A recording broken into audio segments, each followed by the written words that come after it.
Cada momento lindo, cada momento único. Muito bom estar juntos na escola de verão, na 37ª escola de verão, que é um contínuo de um trabalho teosófico que vem sendo exercido no mundo, que vem sendo exercido no Brasil. Vocês sabem que a Sociedade Teosófica no Brasil está às vésperas de completar 100 anos de atividades. E eu acho que isso também já abeira um marco muito interessante da possibilidade da gente estar convivendo com grandes referências da Sociedade Teosófica nos últimos anos. Essa escola de verão, entre tanta coisa linda, nos propiciou a possibilidade de conviver com Francisco Araújo, que fez a abertura, e nos possibilita muito, e com muita gratidão e felicidade, conviver com Ulisses Riedel, que fará a conferência de encerramento. Nós estamos convivendo com teosofistas que provavelmente estão assim às vésperas de completar algo como 7 décadas de vivência teosófica. Ulisses está aqui para nos inspirar e partilhar um pouquinho da sua percepção de vida e de teosofia. Ulisses, por favor.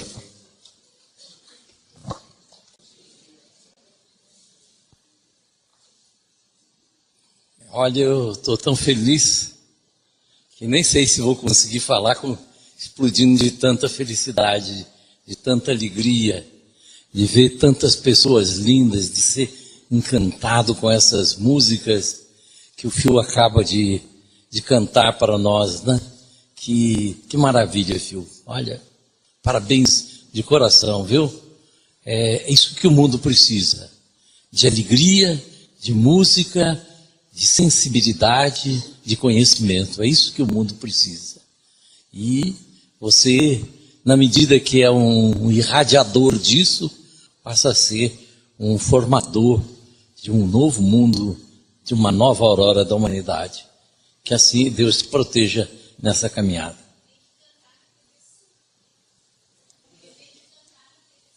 Ele está dizendo que tem que cantar na TV Suprema. Vamos organizar isso. Vamos organizar isso.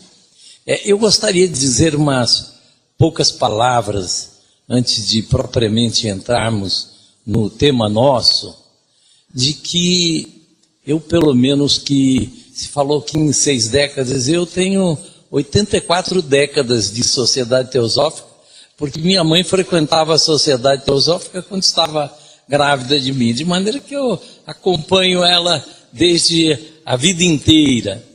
E eu vejo como nós temos que ter um tributo muito grande por aqueles que começaram essa caminhada. Eu, como venho lá mais ou menos de longe, eu tive a oportunidade de conhecer as grandes figuras do início da Sociedade Teosófica no Brasil, pessoas também descomunais.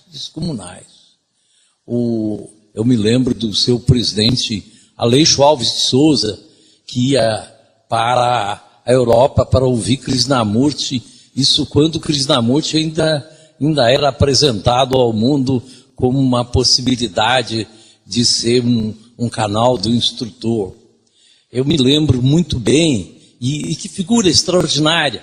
Ele fez o primeiro restaurante vegetariano do país, o Aleixo Alves de Souza. E sabe onde? Dentro da Sociedade Teosófica. Na sede da Sociedade Teosófica no Rio, ele organizou o primeiro restaurante vegetariano. Eu me lembro, em São Paulo, de Joaquim Gervásio de Figueiredo, autor de vários livros, e que eu tenho a honra de ter como um tio meu, por ser casado com minha tia Sinira Riedel de Figueiredo. Sinira Riedel, que para mim também era um pouco mãe, eu sempre convivi muito, era uma moradora assim extraordinária. Ela sempre me lembrou o que seria uma Anibesa, onde ela chegava e colocava a sua palavra, todos se empolgavam com ela. E também autora de vários livros, e pessoas todas de muita dignidade. E aí eu vou me lembrar da minha tia Dina, do meu tio César, do meu tio Arthur Riedel, que escreveu aquele livro Hei de Vencer, que foi quem deu força ao círculo esotérico da comunhão do pensamento, no sentido da importância do poder do pensamento positivo, e eu vejo que eu tenho que render homenagem a essa ancestralidade, né? E aí quando chego aos meu pai e minha mãe, então eu preciso me ajoelhar, meu coração precisa se ajoelhar, porque pessoas absolutamente íntegras, da mais absoluta correção, e que me ensinaram, me trouxeram viva a vivência da teosofia. Eu vou relatar um pouco na minha fala de hoje sobre esse papel importante que os pais têm na vida de um filho, do papel importante que os meus pais tiveram na minha vida, e vejo que a mensagem teosófica realmente ela abre um espaço extraordinário. Bom, eu não preciso dizer que eu também sou um privilegiado, tenho filhos maravilhosos, né? Alguns deles estão aqui, como a Isis, o Marcos, que foram oradores. Bem, não preciso dizer a vocês a alegria que eu tenho com os 26 netos que a gente tem, quase todos vegetarianos, veganos, espiritualistas, integrados com a espiritualidade e, sobretudo, com a construção de um mundo melhor. Eu acho que eu sou uma das pessoas mais protegidas desse mundo, mais beneficiadas, porque a vida me ofereceu muito, tem me oferecido muito, todos os momentos. Primeiro, meus pais se conheceram na Sociedade Teosófica, e eu sinto que eles entenderam com profundidade o que é a Sociedade Teosófica. Uma sociedade que é horizontal, não é uma sociedade que tem uma pessoa que a gente segue essa pessoa, tem um livro, a gente segue esse livro. Não, tem muitos livros e muitas pessoas, mas não existe nenhuma autoridade espiritual. Não existe nenhuma autoridade espiritual. A única autoridade que existe é aquela que está dentro de nós mesmos. E uma sociedade aberta para todos os estudos. E por isso ela toma até colorações diferentes conforme o país que ela está e o grupo que está ali interessado em algum estudo. Porque ela toma aquela coloração daquele grupo e daquele momento que ali está envolvida com um tema. Um grupo estudando o cristianismo primitivo, outro estudando a cabala, outro estudando outras coisas. Então são pessoas livres, abertas, sem dogmas, mas que têm consciência que o princípio básico da humanidade é a fraternidade universal. E eu sinto, especialmente por parte da minha mãe, que ela entendeu tanto o que é teosofia, mas entendeu tanto que ela era a pura expressão do amor. Expressão do amor. Eu me lembro de eu com 4 anos de idade, no quintal da minha casa, ela me chamava: vem cá, filhinho, vamos salvar essa formiguinha que está aqui se afogando nessa poça, etc. e tal. Quer dizer, num projeto, num trabalho de pedagogia de virtudes, me ensinando ao respeito à vida. E dentro disso, eu me lembro de histórias e mais histórias, algumas que eu já até contei por aqui, mas como tem muita gente nova, ou pessoas que estão aqui pela primeira vez, eu vou relembrar algumas delas. Eu me lembro que com meus 5 anos de idade, na casa em que morava, apareceu no quintal uma aranha imensa, e nós corremos: mamãe, mamãe, mamãe, uma aranha. E lá veio minha mãe: criatura de Deus a gente não mata, criatura de Deus a gente respeita. Vamos salvar essa aranha. Se nós deixarmos aqui, vão acabar matando a aranha. Vamos salvá-la. E ela pegou um jornal, enrolou assim como a gente faz para colocar um amendoim, e fez aquela aranha, que era grande, entrar, e vamos levá-la para o mundo dela. Eu me lembro que minha mãe, meus irmãos, eu, em procissão, estávamos salvando a vida da aranha. Olha, isso é magnífico, isso é magnífico. Nessa mesma casa, já com talvez 6 anos de idade, eu me lembro que corremos para minha mãe. Mamãe, mamãe, mamãe, uma cobra. Ela veio, no quintal de casa apareceu uma cobra. Acho que nem ela, nem nós nunca soubemos se seria venenosa ou não, mas isso não importa. E ela disse, criatura de Deus a gente não mata. Eu lembro bem dessa expressão de ela repetir, vamos salvá-la, ela não pode ficar aqui, vamos levar para o mundo dela. Pegou uma caixa de sapato, fez uma porção de furos na caixa de sapato. Meus irmãos perguntaram para que esses furos? E ela é para a cobra respirar. Aí ela fechou com um ancinho, pôs a cobra dentro da caixa, vamos levar para o mundo dela, vamos salvar a cobra. E nós fomos em procissão para um matagal distante para salvar a vida da cobra. Olha, eu acho que isso é tão fundamental, porque a única coisa que o mundo precisa é de amor. O que o mundo precisa é de fraternidade. O que o mundo precisa é estarmos de mãos dadas em todas as circunstâncias. E isso é, para mim, o ensinamento básico da sociedade teosófica e aquele que minha mãe, sobretudo minha mãe, buscou imprimir no meu coração. Minha mãe era mais professoral, inclusive ela era formada como normalista. Meu pai, advogado, meu pai era um prumo, mas mais sério. E minha mãe mais professoral. E eu sou daquele tempo que a gente era educado pela mãe em casa. Muito bem. Eu, como nasci em 1933, eu vivenciei a Segunda Guerra Mundial. Na minha casa, todas as noites, nós dávamos as mãos e rezávamos pela paz mundial. E, novamente, minha mãe estava ali presente, da sua forma de sábia amorosa. Eu falo professoral, pode dar uma ideia um pouco séria. Não, de amor, de plenitude de amor. Ela dizia, não se pede a Deus para que os aliados possam vencer a guerra. Isso a gente não pede a Deus. A gente pede a Deus a paz.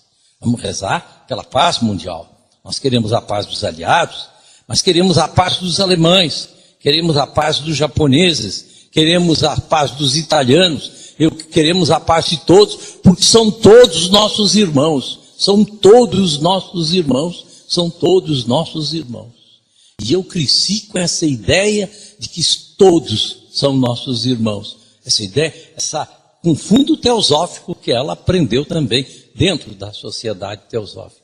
E aí, quando eu ainda era menor ainda do que essa época da Guerra Mundial, eu me lembro bem de que minha mãe me levava à noite para rezar. Então, rezar um Pai Nosso. A gente rezava um Pai Nosso. Embora ela não, como teósofa, ela tinha a visão aberta para todas as religiões do mundo. Mas aí ela dizia, agora vamos rezar pela humanidade. Desejar a humanidade feliz, próspera, justa, honesta. Agora vamos rezar pelos enfermos, levar o nosso coração para os hospitais onde estão os enfermos, desejando que eles possam compreender as adversidades e vencer os seus problemas. E agora vamos rezar pelos prisioneiros. Eles perderam o que há de mais valioso na vida, que é a liberdade. A liberdade. E uma frase que ficou muito forte para mim, que ela repetiu algumas vezes, nós chamamos de marginais, mas como regra eles foram marginalizados pela sociedade, uma sociedade cruel, uma sociedade injusta, uma sociedade que ela por si só produz que existam pessoas que fiquem na marginalidade. Isso teve um efeito tão grande na minha vida, eu nunca consegui ver que a pessoa que fez algum desatino fosse um criminoso. Eu sempre vi como um marginal da sociedade, que a sociedade o marginalizou e que ele precisa do nosso amparo, precisa do nosso carinho e precisa do nosso amor. Mas como eu vivi a Segunda Guerra Mundial, eu me lembro de perguntar à minha mãe: mamãe, se eu fosse mais velho e fosse chamado para lutar na Segunda Guerra, na guerra, como é que a gente ia fazer? Porque ela me ensinava amor, amor, amor a todos, amor universal, amor universal, amor universal. Ela me disse assim: meu filho, você consegue imaginar Jesus Cristo com um fuzil na mão? Eu digo: não, mãe, isso é impossível, impossível, impossível. Não seria Jesus. Pois é, uma pessoa espiritualizada não mata a outra. Mas mamãe, mas se vierem matar a gente morre, meu filho. Qual o problema de morrer? Não tem problema nenhum morrer. Morre com dignidade, de cabeça erguida, mas nunca vai matar uma pessoa para salvar a sua vida. Foi o ensinamento que ela me passou. E isso criou laços tão profundos, porque havia ainda um outro pano de fundo que foi muito mais significativo no meio de tudo isso. É que ela sempre me dizia: meu filho, quando você crescer, mamãe não quer, não deseja que você seja um grande banqueiro, um grande pessoa de sucesso na vida. Mamãe deseja que você seja um benfeitor da humanidade. Eu me lembro que eu não conseguia entender bem o que ela queria. Eu custei um pouquinho para entender, porque era uma palavra assim meia benfeitor. O que um benfeitor faz? O que é o trabalho de um benfeitor? Curiosamente, quando eu estava no 3º ano ginasial, houve um concurso na escola de um trabalho sobre Rui Barbosa. E entre o 3º e 4º ano. E eu peguei o primeiro lugar e ganhei um livro, Os Benfeitores da Humanidade. E aí, é interessante, né? Interessante, os benfeitores da humanidade.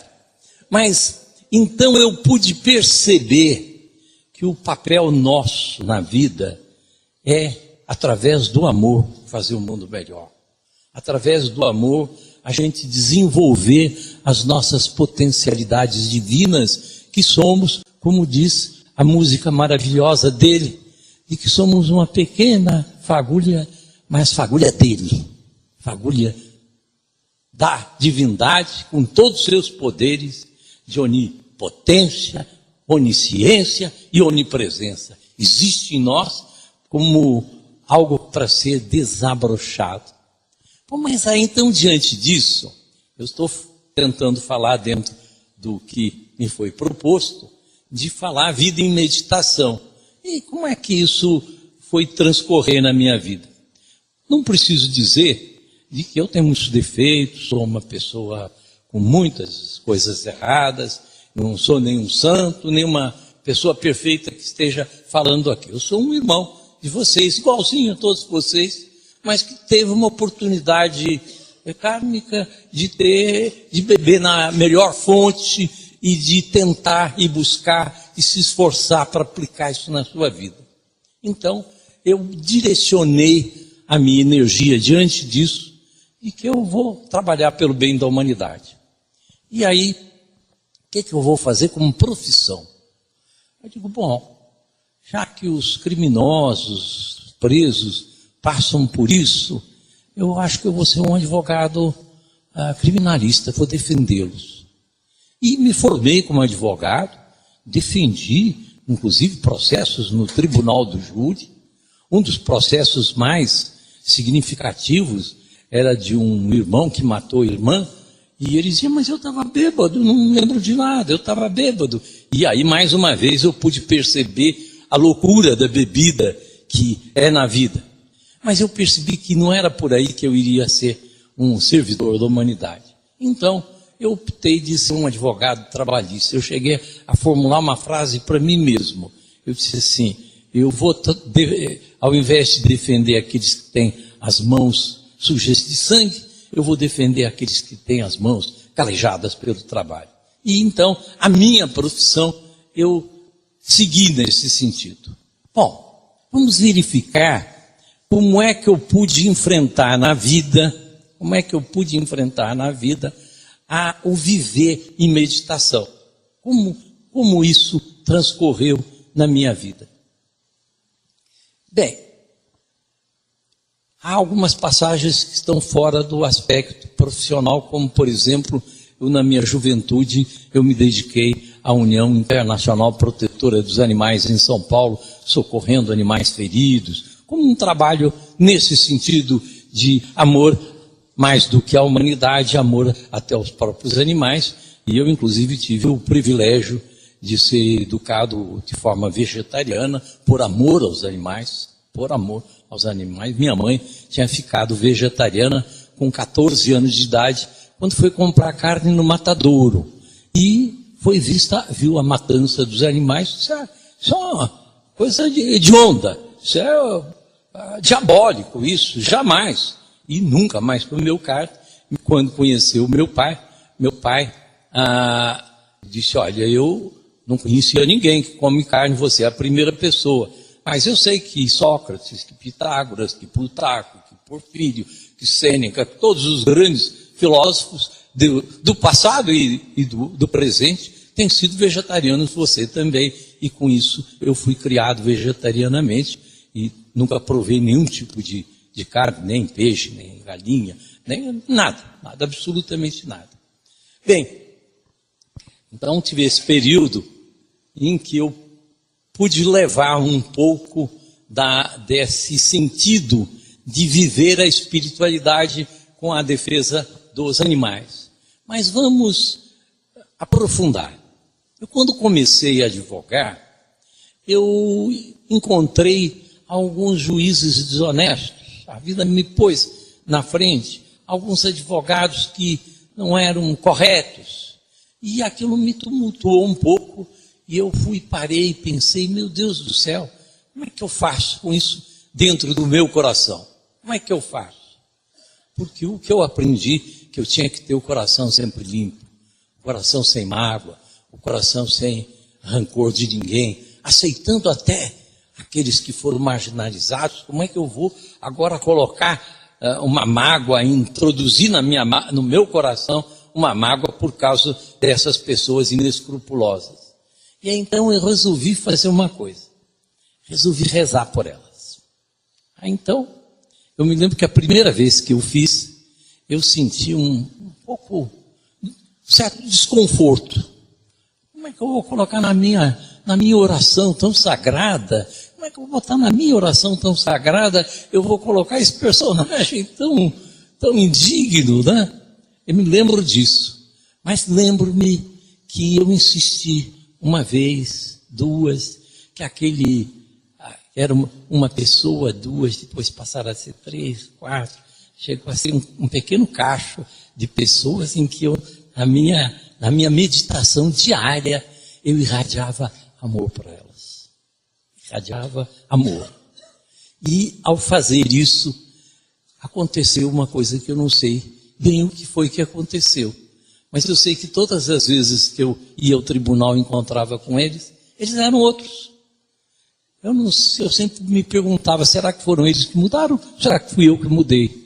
Será que eu passei realmente a vê-los com outros olhos? Porque é tão importante a gente ver com esses olhos da alma. É importante a gente ver com os olhos do ser divino que existe em nós.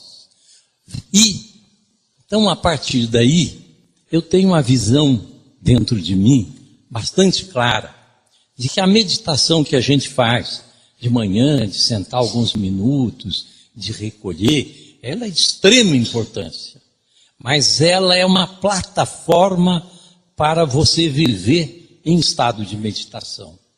Ela é um ponto de apoio que lhe lembra, e é preciso que a gente lembre de que nós somos uma pequena fagulha, mas somos uma fagulha dele. É um momento que a gente se lembra que todos nós estamos num processo evolucionário e que, assim, não existe ninguém melhor do que ninguém. São estágios diferentes e todos, portanto, dignos do nosso respeito e do nosso amor. Lembrar de forma perfeita aquilo que a gente viu citado pelo Ricardo aqui, aos pés do mestre, de que a gente tem que saber que a gente não é o corpo físico, a gente não é as emoções que temos, nem os pensamentos. Nós não somos esses corpos. Esses corpos são instrumentos de manifestação do nosso verdadeiro eu. E que então nós precisamos viver o verdadeiro eu na matéria. Compreendendo que nós somos essa fagulha divina, com os poderes divinos em desenvolvimento, latentes, mas em desenvolvimento, nós precisamos tentar fazer e se esforçar e exercitar para que isso se torne uma realidade nas nossas vidas. Isso que parece ser muito difícil, ele não é tão difícil assim. Eu vou mencionar alguns exemplos para vocês. Imaginemos uma mulher muito devota que em casa arruma umas flores muito lindas para levar para o altar da sua igreja. E ela vai com o seu coração cheio de amor para a igreja, levando aquelas flores. Chega lá, a igreja está vazia, não tem ninguém. Ela se ajoelha aos pés do altar da igreja e faz a prece mais profunda, mais fervorosa, irradiando amor para o mundo. E depois, com aquele amor, com aquela devoção, ela põe cada flor no altar de Deus. Ela põe aquela flor e continua em prece, em devoção, e por um instante ela percebe que no chão tem alguns gravetos e a sua vista alcança ao longe uma vassoura e ela diz: eu preciso tirar esses gravetos daqui. Traz a vassoura e, sem perder 1 milímetro daquela emoção, daquele êxtase espiritual, ela começa a varrer aqueles detritos que estavam ali no altar e passa para o outro degrau e para mais outro. Acaba varrendo a igreja toda com o mesmo sentido. Estou varrendo a casa de Deus. Estou varrendo a casa de Deus. E chega a soleira da porta da igreja e passa para a calçada. Eu estou varrendo a calçada do mundo de Deus. E vai varrendo a rua. Eu estou varrendo o altar de Deus, que é o seu mundo. O altar de Deus, que é o seu mundo. Essa mesma vivência pode ser a do gari, que está ali varrendo a rua, mas sentindo que ele está varrendo o altar de Deus. Que o altar de Deus é a criação toda, são todas as criaturas e todas as pessoas. Vamos ver uma outra situação simbólica, metafórica. Quando Cristo estava vivo, certamente aconteceu isso. Essa cena que eu vou contar, certamente aconteceu. Quando Cristo estava vivo, eu imagino que com aquelas familiares, aquelas pessoas que tinham consciência da grandiosidade de Cristo, do Cristo divino, mas ele, como um ser humano, ele comia. Ele tomava água, ou suco de uva, creio eu. Ele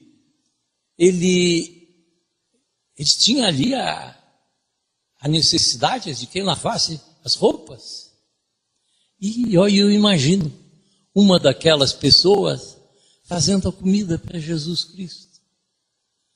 Ela está cortando a cebola, mas não é a cebola que ela está cortando. Ela está espremendo o alho, mas não é o alho. É muito mais do que isso.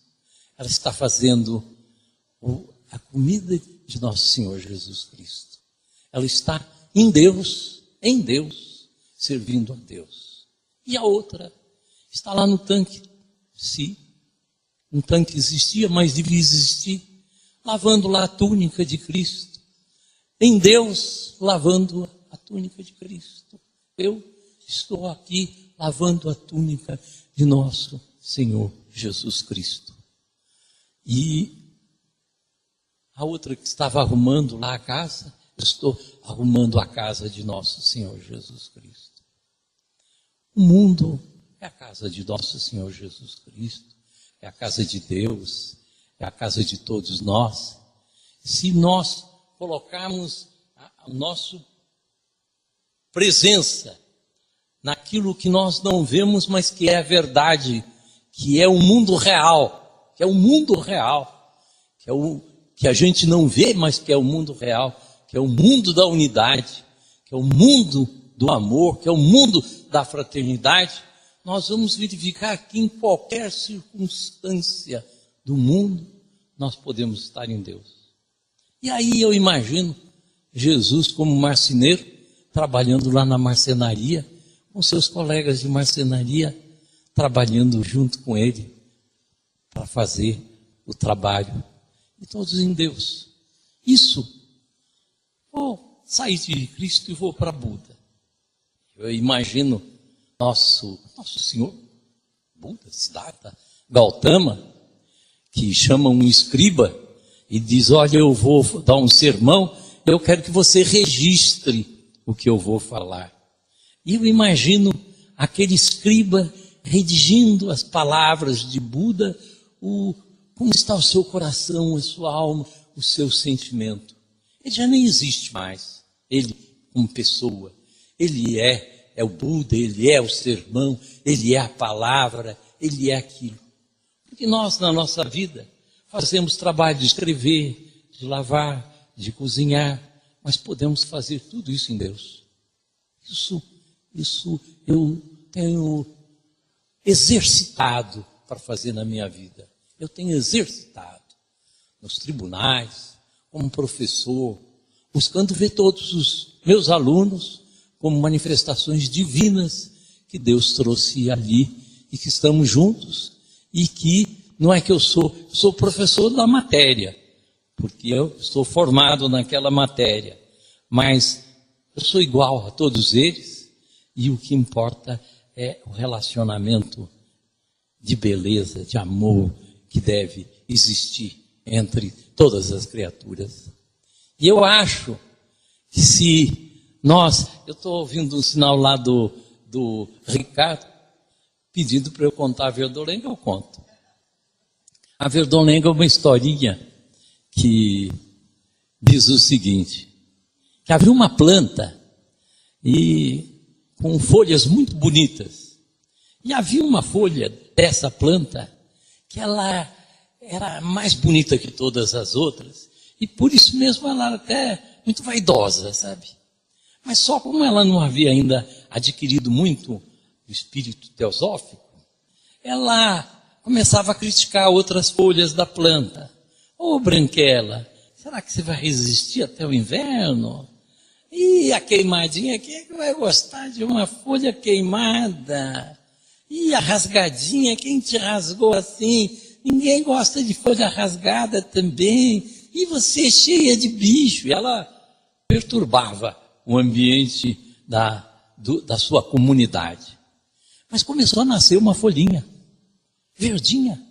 E verdinha, quando começou a nascer, Verdolenga se assustou. Opa, alguém mais aqui na nossa comunidade? Alguém mais aqui na comunidade? Mas verdinha nasceu esplendorosa, né? Cheio de brilho, cheio de vício, cheio de energia. E Verdolenga foi deixando de falar e criticar as outras e passava noite e dia olhando verdinha que crescia tão linda e tão primorosa. E aí então, numa madrugada, Verdolenga diz assim a verdinha, olha, enquanto você dormia essa noite, eu fiquei vendo a luz da lua iluminando o seu corpo maravilhoso. Como você é linda, como você é linda. E de manhã, coberta de orvalho, você parecia uma rainha com um diadema. E hoje eu posso dizer a você, verdinha, não só que eu te amo, mas eu posso dizer, eu sou você, eu sou você. Eu sou você, verdinha. Eu sinto a minha identidade tão grande com você, que eu sei que eu sou você. E a verdinha diz assim a ela, sabe o que acontece? É que quando você me interioriza o seu foco de consciência e vai lá no fundo, você toca na seiva. E quando você toca na seiva, eu e você somos um. Nossa seiva é a mesma seiva. É a mesma seiva que te alimenta e que me alimenta também. Mas se você perceber bem, você vai verificar que você também é a branquela, a rasgadinha, a furada, você é a planta toda. É uma imagem da unidade da vida que nós devemos ter. Então, eu sinto que é muito importante, eu tenho buscado exercitar isso, de a gente não ter a teosofia como uma teoria. Se ela for uma teoria, ela vai ter de valor interessante, mas insignificante. Ela tem que ser uma realidade nas nossas vidas. E eu aí, então, gostaria de sugerir uma coisa a vocês.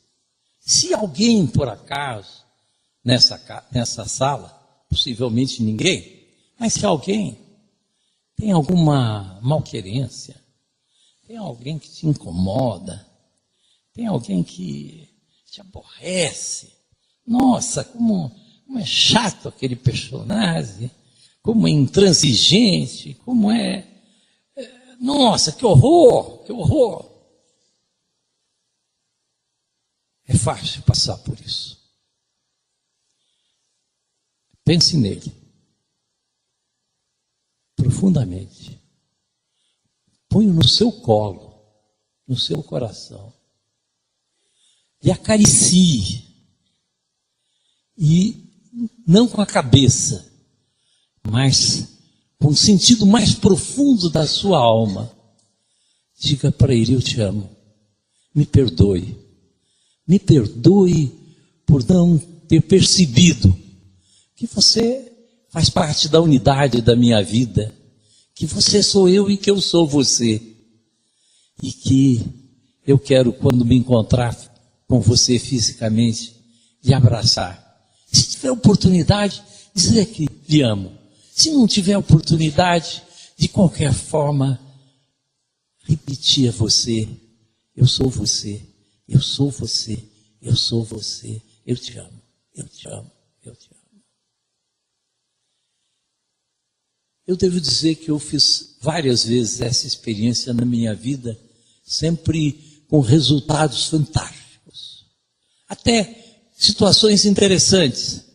Havia uma figura que aparecia constantemente.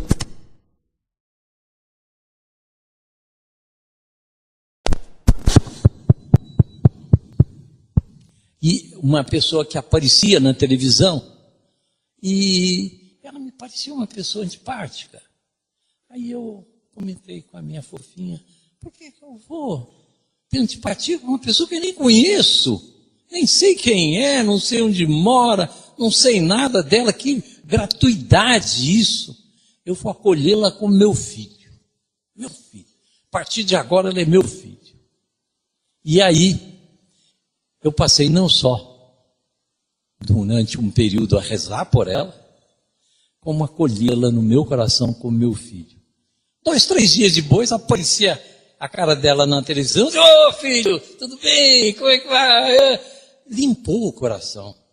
A gente tem que ter o coração limpo. É o primeiro degrau da escada. Há até uma passagem de um desses livrinhos que diz que não ouse pisar no primeiro degrau quem tem os pés enlameados. Que não ouse pisar no primeiro degrau. E essa lama são as nossas malquerências, nossas divergências. Quando, especialmente, se dentro da sociedade tem um irmão que não se dá muito bem com o outro, reza pelo outro. Vai verificar que tudo se supera. Omnia vincit amor, o amor tudo vence. O amor é irresistível, O amor é irresistível. Então, eu posso dizer a vocês que há outras medidas que são muito importantes. É muito importante, ao acordar, a gente lembrar que a gente é um cisco, mas é um cisco dele. É muito importante. O nosso primeiro pensamento é porque a gente não pode imaginar que a gente cresce espiritualmente sendo melhor que os outros. Não sou melhor do que ninguém. Absoluto. Nenhum de nós. Nem os mais adiantados. São estágios diferentes, simplesmente. Mas o nosso primeiro pensamento tem que ser um pensamento de ter clareza daquilo que o Platão nos ensinou no mundo das sombras. Ele nos ensinou naquele mito da caverna, que eu penso que todos conhecem, de tão conhecido que é, de que nós vivemos nas sombras, e existe um mundo de realidade. E de que aqueles que conheceram na realidade vêm dizer para nós, do mundo das sombras, a gente diz, não, eu não acredito, etc. e tal. Na verdade, esse mundo de sombras é um mundo maravilhoso. Só que o outro é de plenitude. Eu às vezes até brinco que eu descobri o segredo de Deus. Que Deus não deixa a gente saber o que vem depois da morte, porque não, se dissesse todo mundo ia querer morrer. Porque aqui é vir para a escola, para aprender. Quando a gente morre, vai para o recreio. Vai para o recreio. Então, o recreio é sempre ideal. A gente fica chorando porque não sabe que vai para o recreio, né? Mas é muito importante que no acordar a gente possa ter um pensamento voltado para o alto. Muito importante. Como existe a meditação, deve ser desde o momento do acordar.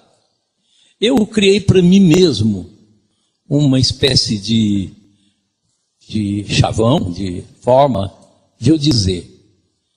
Eu, quando acordo, eu digo assim: reina em mim, reina em mim, reina em mim, tua presença reina em mim. Eu sou tua presença. Reina em mim, tua presença. E canto.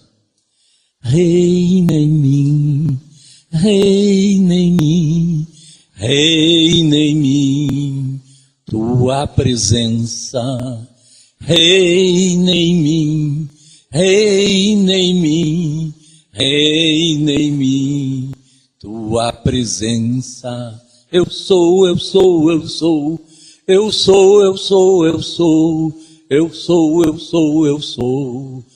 tua presença.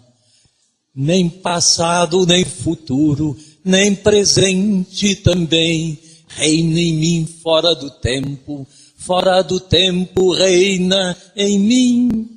Reina em mim, reina em mim, reina em mim, tua presença. Nós podemos viver um mundo de plenitude, de alegria, de felicidade. Porque quando a gente consegue conectar com a nossa essência mais profunda, ela é pura luz, pura alegria, é chamada de Ananda, na literatura védica. Ananda, que é o estado de beatitude. Nós podemos viver o tempo todo, costurando, cozinhando, varrendo, escrevendo, lavando, falando em estado de beatitude. Nós podemos viver em meditação. Para isso, é preciso primeiro que a gente compreenda quem somos nós, o que estamos fazendo aqui, qual a razão de ser da existência, de que nós somos essa chispa divina e que está num processo de desenvolvimento. É preciso compreender isso.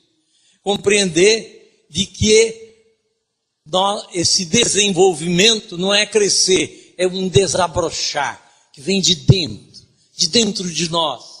É a própria manifestação divina que cresce dentro de nós. Ela, nós, e não nós.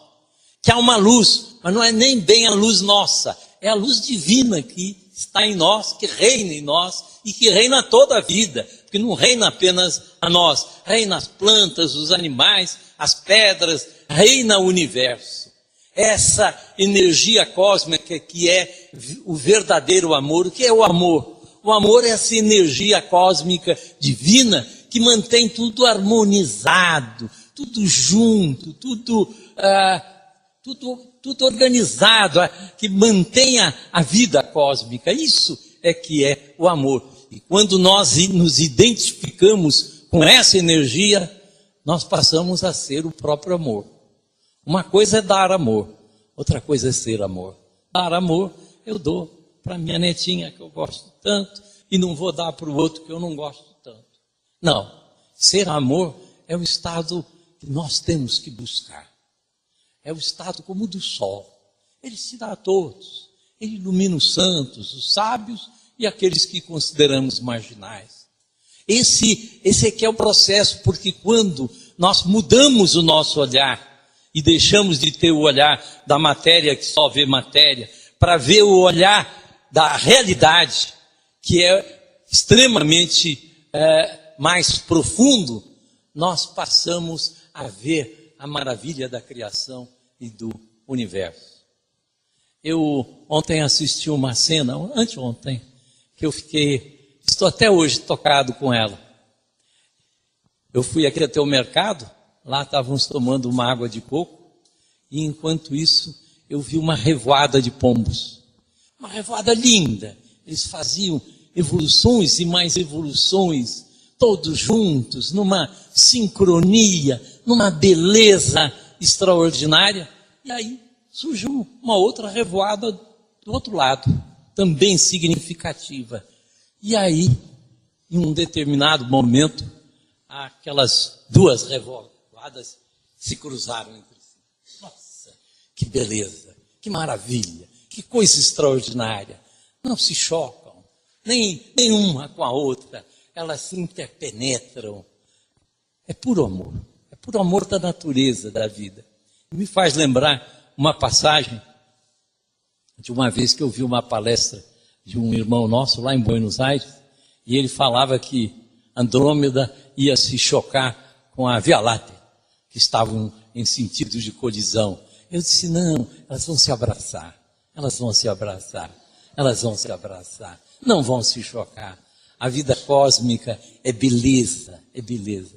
Por isso, é muito importante nós, que somos seres racionais, e que vivemos num período de racionalidade, em que a ciência é toda em cima da racionalidade, do que pode ser somado, ser medido, ser multiplicado, e fora disso não existe realidade. Por isso a ciência está manca, ela não está completa, ela é incompleta, porque ela só será completa no dia que ela perceber que nós temos um hemisfério racional, mas temos outro de sensibilidade, e que o voo da nossa alma precisa dos dois. Nós estamos no momento de desenvolver a sensibilidade, de desenvolver o amor. Eu acho que na sociedade teosófica sempre aparecem pessoas muito sensíveis e que são a luz da humanidade. São a luz de transformar esse mundo rude, duro que aí está, de a gente perceber que existe beleza em tudo, até nos aspectos de dureza. E aí eu quero falar mais uma coisa para dar um encaminhamento de encerramento das minhas palavras. Eu acho que é muito importante, mas muito importante, a gente perceber que na vida tudo está a nosso favor. Tudo está a nosso favor. Nós costumamos reclamar, isso não deu bem, não, aquilo não deu bem, aquilo não deu... Não. Todas as coisas estão a nosso favor. Se existe alguma coisa que acontece na nossa vida, é porque a gente está precisando aprender alguma coisa com aquilo. A gente tem que desenvolver. Agora, é importante uma mente positiva, eu digo uma mente suprem, voltada para o alto, voltada para o positivo, uma mente suprem. Eu sempre me refiro Quando Vandinha conversa comigo, eu digo, nossa, esse é um pensamento suprem, é um pensamento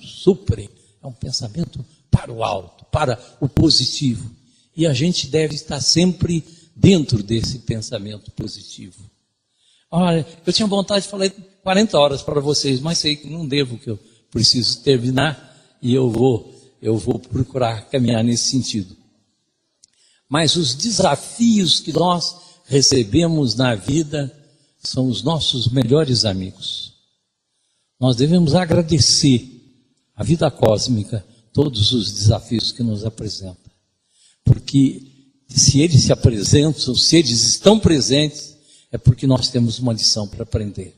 Não tenho a menor dúvida disso.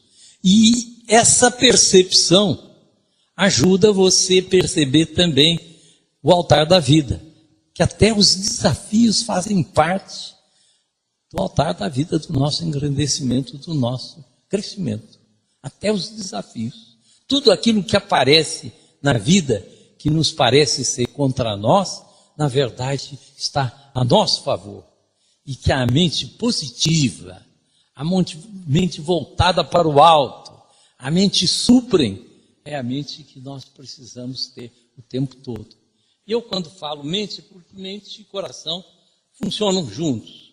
Nós sabemos que Kamamanas, que é a expressão que vem lá do brahmanismo e do hinduísmo, de que é como se fosse uma coisa só. Nós somos o que pensamos. E aí eu quero lembrar que perguntaram ao Buda se ele poderia resumir toda a sua doutrina em um verso. Ele disse: deixai de praticar o mal, resolutamente praticai o bem, purificai a mente, eis a doutrina dos Budas. Purificai a mente, eis a doutrina dos Budas.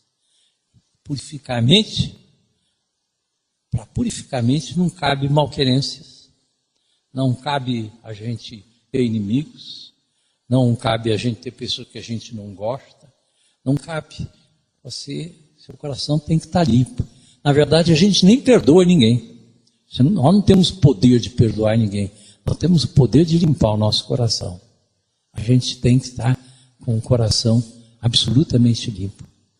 E eu, para encerrar, vou declamar aqui um pequeno verso que vem também do budismo. As tendências para as exterioridades em mim mortas estão, extintas e arrancadas as suas raízes. Assim como o lótus encantador e belo não é maculado pelas águas, assim também não me macula o mundo. E por isso, ó Brahmani, eu sou o Buda.